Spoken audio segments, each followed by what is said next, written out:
Hello, and welcome back to Radical Engagements. And we're going to complete our second section of sections of Judge Sabo's Read on Authority.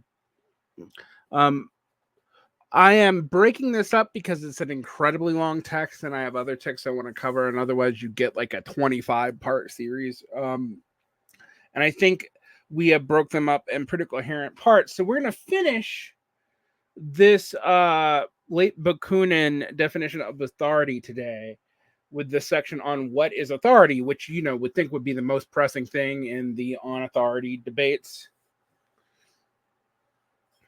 So let's get straight to it so we can get commenting. You have noticed that I've made a lot of critiques of Bakunin that, frankly, Engels didn't make. And some critiques of Engels, and maybe even a few implied critiques of some limitations in Marxist frameworks as well. But we're going to go deeper into this today. All right, let's get straight into it.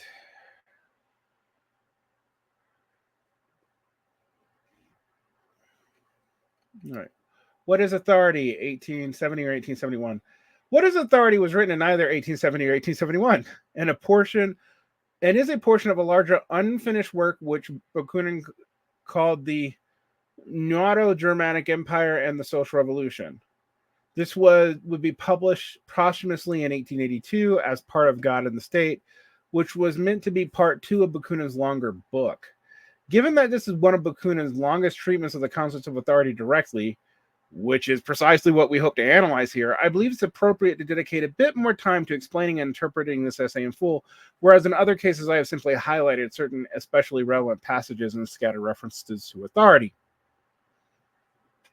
Quote, what is authority begins within the middle of God and the State, so some additional context is required. In the previous sections, Bakunin argued in favor of the materialist view of humanity and of the world, which he was drawing in contrast to the view presented by the idealist.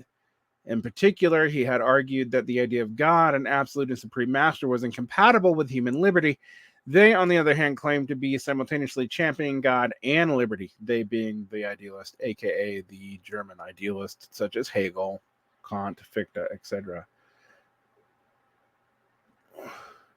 Bakunin considers this self-evidently absurd, perhaps even purposely so, but concedes that it is possible that a possible reason for this is that they may be using the word liberty very differently, especially because they keep trying to combine it with authority.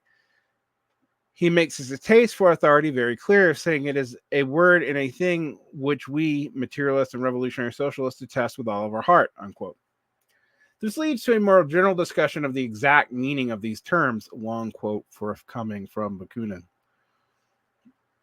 Perhaps, too, while speaking of liberty as something very respectable and very dear, they understood the term quite differently than we do as materialists and revolutionary socialists. Indeed, they never speak of it without immediately adding another word, authority, a word and a thing which we detest with all of our hearts. What is authority? Is it the inevitable power of natural laws that manifest themselves in necessary concatenation and succession of phenomena in the physical and social world? Indeed, against these laws, revolt is not only forbidden, but it is even impossible. We may misunderstand them or still not know them at all, but we cannot disobey them because they constitute the basis and very conditions of our existence. They envelop us, penetrate us, and regulate all of our movements, thoughts, and acts. So even when we believe that we disobey them, we do nothing but demonstrate their omnipotence. Yes, we are absolutely the slaves of these laws, but there is nothing humiliating in that slavery, or rather, it is not slavery at all, for slavery supposes an external master, a legislator outside of the one whom he commands, and these laws are not outside of us. They are inherent in us. They constitute our being, our whole being, as much physically as intellectually and morally. We live, we breathe, we act, we think, we wish only through these laws. Without them, we are nothing. We are not. From where, then, could we derive the power and the wish to rebel against them? Bakunin has proposed some sense of the word authority, the inevitable power of natural law, i.e. scientific law, mathematical laws, not moral natural laws of someone like Thomas Aquinas, which is not inevitable.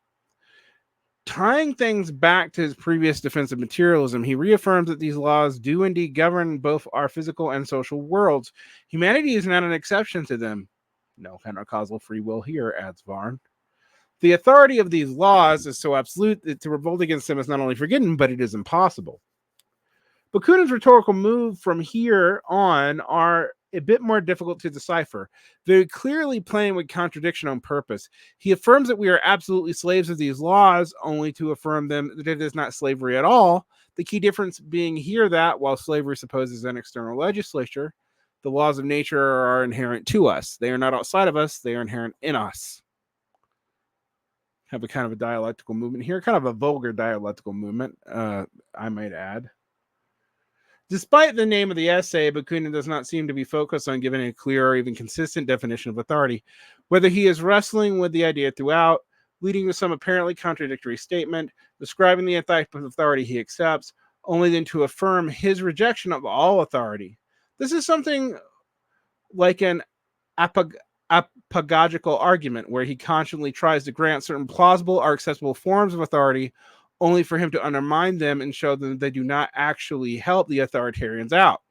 The effect of this is a rather evocative essay, but a fair bit messy in ways that might have been cleared up had he ever completed it, rather than having a draft published posthumously. Continuing on, Bakunin argued that the material laws of the universe were unbreakable. What room is left for liberty? And he gives an answer. With regard to natural laws, only one single liberty is possible to man, that of recognizing and applying them more and more all the time, in conformity with the goal of collective and individual emancipation or humanization, which he pursues. Now, this sounds actually somewhat even more deterministic than Marx and Engels, to be quite frank. Before, Bakunin recognized that it is idealists who cannot speak of liberty without simultaneously adding the word authority. With regard to the power of natural laws, this appears to be true. Human agency consists in the knowledge and application of the universe. Man makes history, but is not of his own making. No, man makes history, but not of his own will. This is very similar to the pieces of Brumaire, anyway, that I'm misquoting. This is very true for both the individual person and the people collectively. The authority of natural law here becomes the foundation of our liberty. We exist by these laws and exercise our liberty in utilizing them. So Bakunin seems to be playing, and this is Varn talking, Bakunin seems to be playing with this idea of the more we understand the natural laws as they are and what govern us, the more power we have over them. And this isn't that different from Marx and Engels at all. In this sense, knowledge of self does become a way of actually changing your feedback loop by admitting it and moving forward. So we're both bound by natural law, but we have agency because of our knowledge of them, kind of. Maybe. Bakunin, however, does seem to be paradoxical in a way that's very frustrating. I got to agree with the author in this. The irony is that while the idealist was looking for a way to harmonize authority and liberty, Bakunin has provided an apparent answer. However, they are unable to accept this answer precisely because it would also require them to adopt a materialist worldview. Long quote from Bakunin. These laws, once recognized, exercise an authority which is never disputed by the masses of men. One must, for instance, be at base either a fool or a theologian or at least a metaphysician, jurist, or bourgeois economist to rebel against law by which 2 and 2 makes 4. Well, we've seen that happen. One must have the faith to imagine that fire will not burn nor water drown unless one has a recourse to some subterfuge that is still based on some other natural law. But these rebellions, are rather these attempts at or foolish fantasies of an impossible revolt, only form a rare exception. For in general, it must be said that the masses of men in their daily lives let themselves be governed by good sense. That is, by the sum of natural laws generally recognized. It is almost an absolute fashion. This is almost the exact opposite of what we might expect. The idealists here are the ones rebelling against authority, while Bakunin mocks the attempt. Early on in God and the State, he lists rebellion as one of the essential conditions of human development. Here he's hesitant to even call the denialism a rebellion in the proper sense.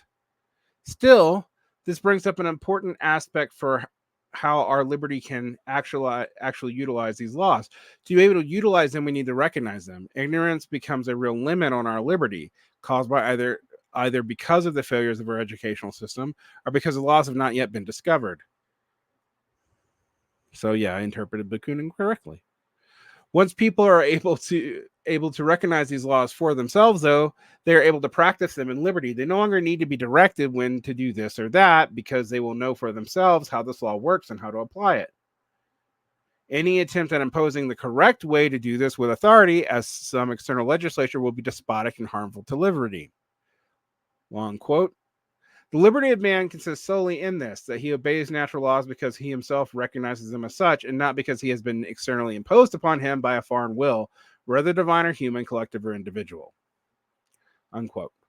We have here something more like a typical definition of liberty for materialist anarchist, and by implication, a more typical definition of authority in its negation.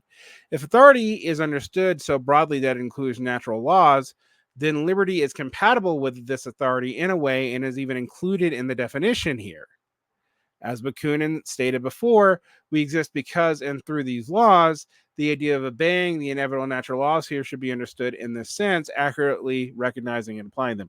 We can already see what JudgeSabo is getting at here in regards to Engels. Basically, Engels is kind of inconsistent sneaking in of natural developments as a form of authority, of which anarchists are rebelling against, and Bakunin's clearly not. Whether or not Bakunin's logic here actually works is a different question, but he's not rebelling in that sense. But for the anarchist, authority here typically refers, and perhaps more accurately, to externally imposed foreign will. This description seems very similar to Engels' definition of authority as, quote, the imposition of a will of another upon ours. It also raises similar questions about what exactly it means for a will to be imposed. So thankfully, Bakunin goes straight from here into giving a clear example of this. Suppose an academy of learned individuals composed of the most illustrious representatives of science. Suppose that academy is charged with the legislation and organization of society, and that, inspired only by the purest love of truth, it only dictates society's laws in absolute harmony with the latest discoveries of science. Because this corruption comes with the very practice and habit of ruling, it does not matter how the members of the ruling body are chosen. Even if there are people rotated with universal suffrage, we should still see a tendency towards a distinct and oligarchic class. Oh, excuse me, I've skipped way ahead. Back up. When Bakunin describes imposition here, he has in mind what he describes as a tutelary government, similar to how he previously described the idea of a representative democracy as, in theory, a rule of superior intelligence.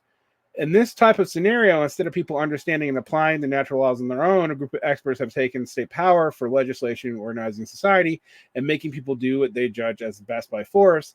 This is the benevolent dictatorship of the most enlightened people, pure technocracy. For the sake of argument, he supposes that this really is achieved somehow, and that this academy of rulers really is entirely benevolent and educated with the most up-to-date scientific theories. He gives three general reasons for opposing this. Firstly, our scientific knowledge is too limited to carry this out in the first place, and they would end up doing more harm than good. Cough, cough. Especially thanks to how complex the world is beyond what these experts could know. Over-complexity is a problem for expertise. This is Vern asking. I've talked about this for years. They would condemn society as well as individuals to suffer martyrdom on the bed of Procrustes, which would soon end up dislocating and stifling them, life always remaining infinitely greater than science. So if you make a scientific declaration, it always has to be provisional, but if you treat it with the dictatorship of force, that's not a provisional rule. So you would always be behind on what reality would throw at you. Secondly, because this tutelary government would train people not to think for themselves, but to mindlessly obey dictates of their legislation, it would necessarily make the people ignorant. This would have no real understanding of what they were doing. Asterisk. This is a problem with trust the science all the time, people. To trust the science, you must understand science. To be able to trust what is and is not good science. They would have no real understanding of what they're doing, but would just do so because it is ordered. We see this with overcomplex systems also, because people cannot understand them. No one can, including the experts. So they bracket out parts of their thinking to other experts, which leads to them not questioning those experts, et cetera, et cetera, et cetera.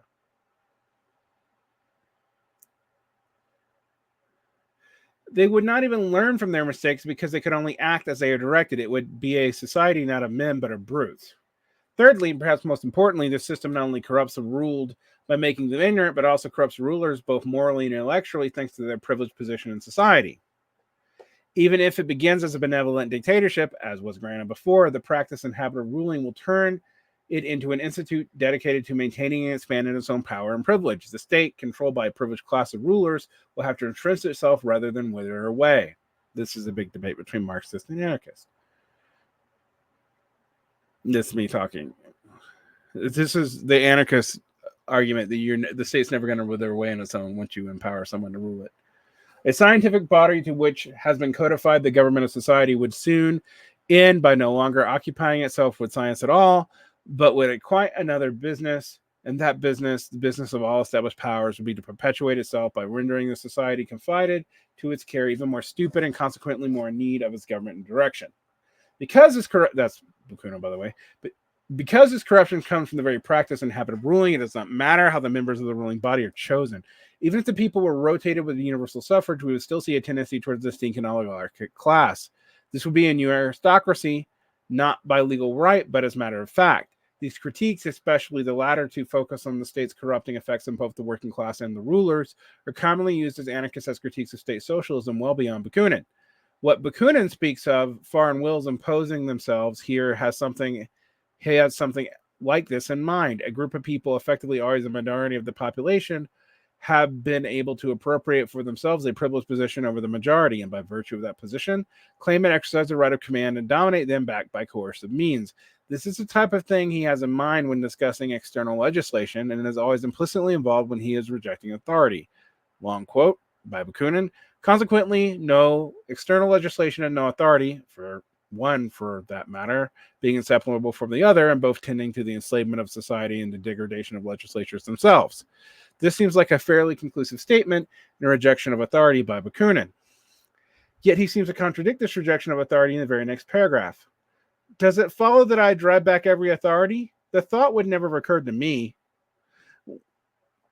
When it is a question of boots, I refer to the authority of the cobbler. When it's a question of houses, canals, or railroads, I consult the architect or engineer. For each special area of knowledge, I speak to the appropriate expert. But I allow neither the cobbler nor the architect nor the scientist to impose upon me. I listen to them freely, and with all respect merited by their intelligence, their character, their knowledge, reserving always my incontestable right of criticism and verification. And we see in Bakunin something that we'll see later on.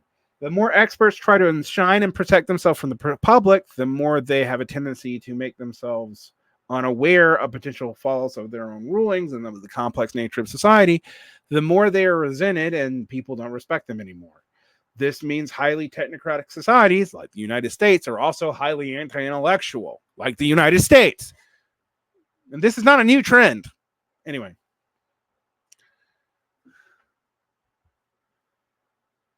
This seems to be a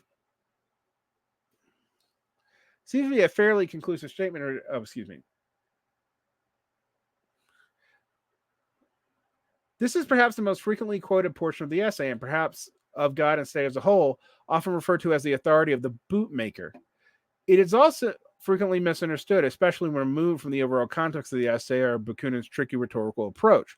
With that context, we better have an idea of his different senses of authority, accepting one potential meaning only to push back against it in another sense, such as agreeing that we are enslaved by natural laws, only to say then that it is not slavery at all. These are dialectical inversions, just so you guys know.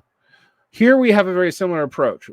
While he's just declared that authority is inseparable from the external legislature, he now seems to consider the case where they are separated, or at least appear to be. The expert, apart from any legislative power, can still be called an authority in some sense. They are an authority in their field and speak authoritatively about their subject. Bakunin recognizes this and, like natural laws, sees it as a necessary limit of our animal nature. But this type of authority, freely accepted, stands in stark contrast to when it is combined with the power of external legislation. Instead of being fixed to some position demanding blind obedience, the anarchist freethinker does not assume that this person is infallible and consults several sources, going to where the weight of the evidence leads. This is the problem with over-dependence on experts in overly complicated societies, at Barn. This is why they tend to fall under their own weight. The anarchist then should not be taken as a simple contrarian, rejecting something merely because it has been said by experts. The anarchist is not obligated to deny that the world is round or reject the effectiveness of vaccines simply because, quote, that is what they want you to think, adopting blind faith and alternative facts and seeking out quacks.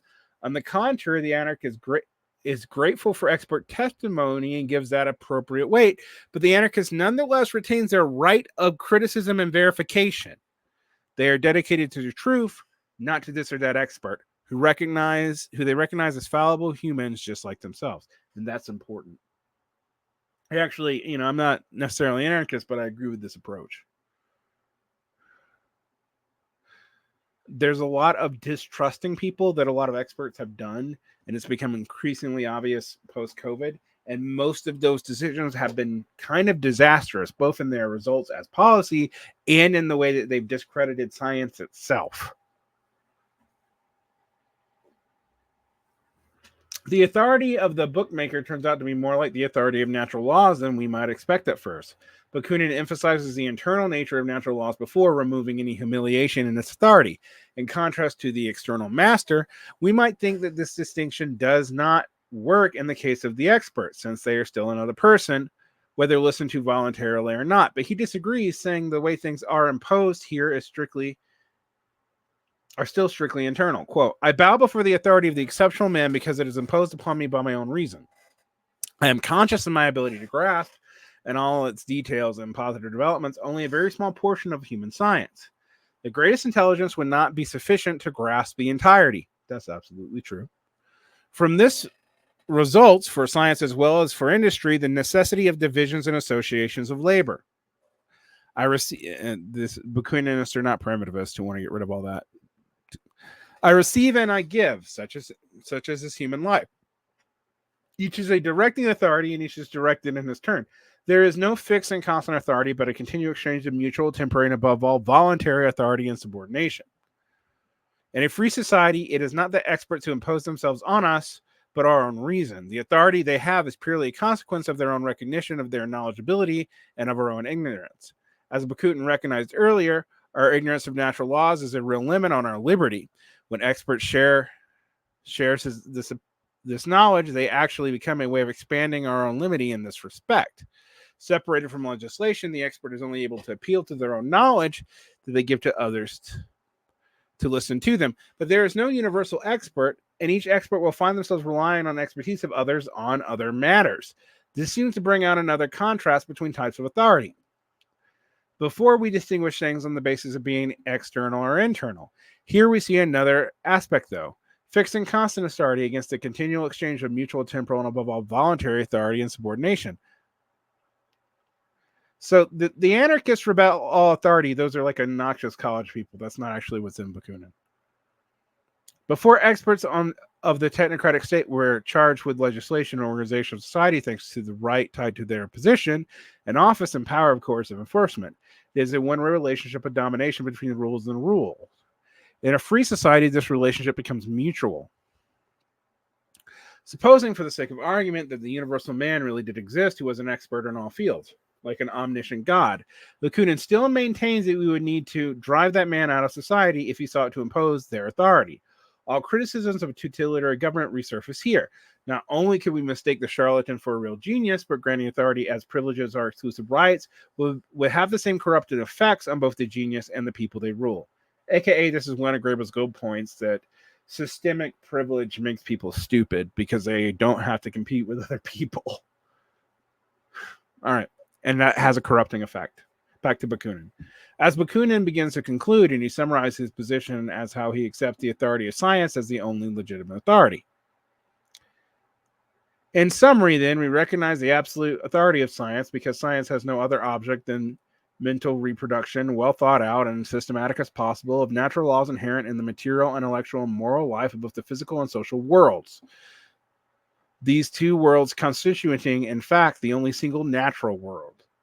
Actually, I've always liked the social and physical worlds being linked together as the natural world, as the totality of all that is. That's been my phrase work. It's not usually accepted in Marxism, and it's nice to see it mimicked in Bakunin.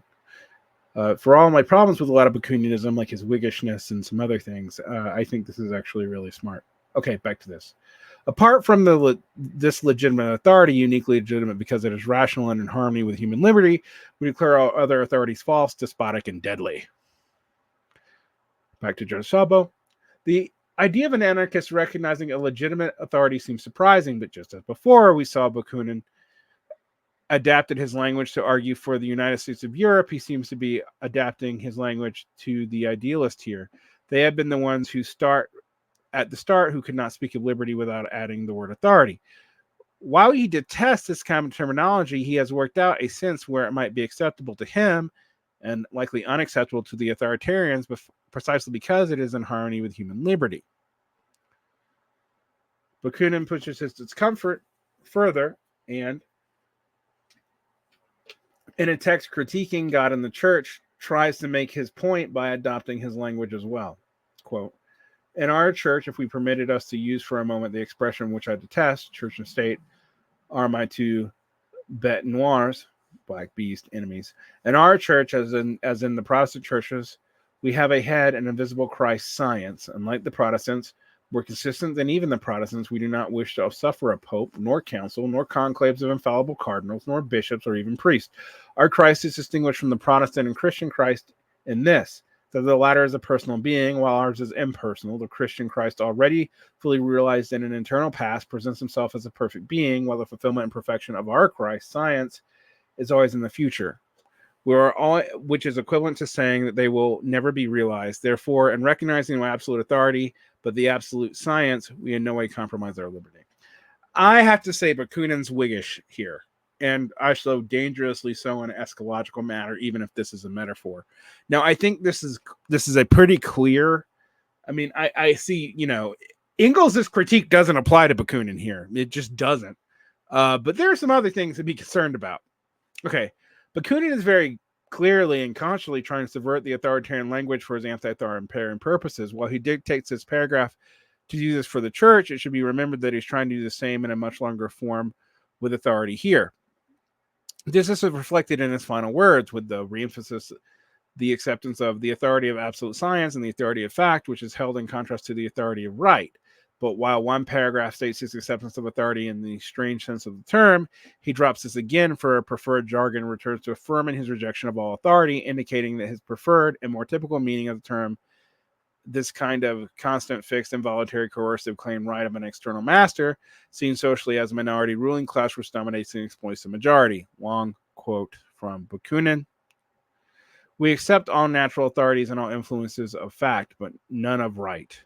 For every authority or every influence of right officially imposed as such becomes straightaway an oppression and a falsehood, which would inevitably impose upon us, as I believe have sufficiently sown, slavery and absurdity.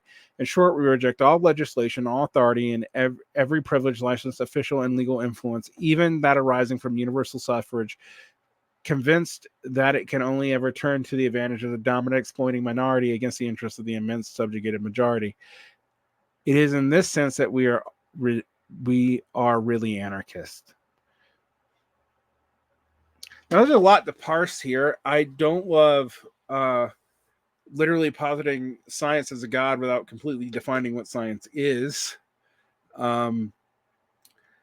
This is a materialist faith that I think has always been kind of a problem. If you think it's bad a Marxist, apparently it's much worse than Bakuninist, because Marxism does have a criticism of human institutions of science and their class character inherently, where Bakunin kind of sees this as separate from that. That only the giving it power causes it to be corrupt. And the Marxists would probably say, but it emerges from certain power structures too and has a certain teleos attached to that. You can't get away from. We also notice that, for example, that Marxists are okay with the Republic. See Engels' critique of the draft of the Erfurt program, the draft of the Social Democratic program, 1891. Where he actually argues that a republic is the way that you would need to start to empower the mechanism of class rule, although it is a bourgeois rule, is still necessary. Bakunin rejects even that because he sees it as necessarily creating a small purpose of men who can pursue this as their purpose. And history is kind of somewhat back Bakunin up about the nature of republics to become oligarchical. And Bakunin's pulling on a long, long history here. You see this going all back to Proclus and Ibn Khaldun and even to Plato and Aristotle, who in discussing the constitutions of the,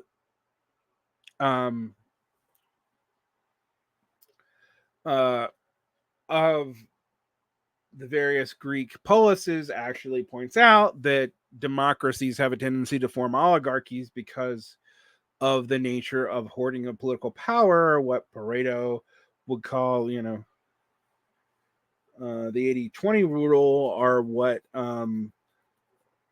Michel Robert, I always flip that name around, and his book Political Parties would call the iron law of oligarchy. Anarchists are rebelling against that, but they see it as inherent. And I might be somewhere between the anarchist and most Marxist on this question, where I do not think you can actively completely destroy all forms of even social right all at once without massive devastation. You have to retrain people up, reskill them, etc. I do think there is a real sense in which it is necessary to recognize that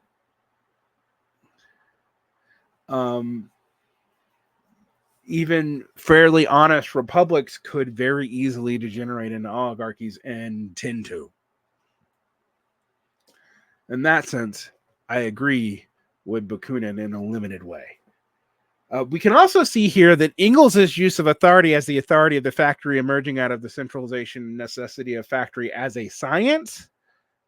Bakunin has already granted the legitimacy of laws of production to be emergent out of physical scientific laws. It's just that Bakunin is talking more generally and Engels more specifically. I'm not sure which. I see problems in both arguments here. We've already talked about like the reification of science and Bakunin, that maybe Engels would actually navigate more deftly, but we see here that Engels has actually conflated natural authority with the authority of imposed will in his attempt to undermine the Bakuninist, which means he's kind of missed part of the point, or at least maybe didn't know it, and also contradicted himself and done a couple of equivocations in his argument. Whereas the kind of dialectical positioning Bakunin is doing is actually to imminently critique the contradictory definitions of which we attach to authority. Whew, it's a lot here. More to come when we come back, but we're going to take a break and do another few essays. Then we're going to talk about the way other anarchists have handled this. And then I'm going to give my general, well, depending on how much longer we go, I'm going to give my general thoughts. But the next, we'll come back to talk about the Yara Federation's Soviet Circular, which I have no idea how to say. I am running out of my ability to pronounce anything European. I can just read those languages. And I can't even read French. So, sorry, mates. All right. And on that note, have a good day.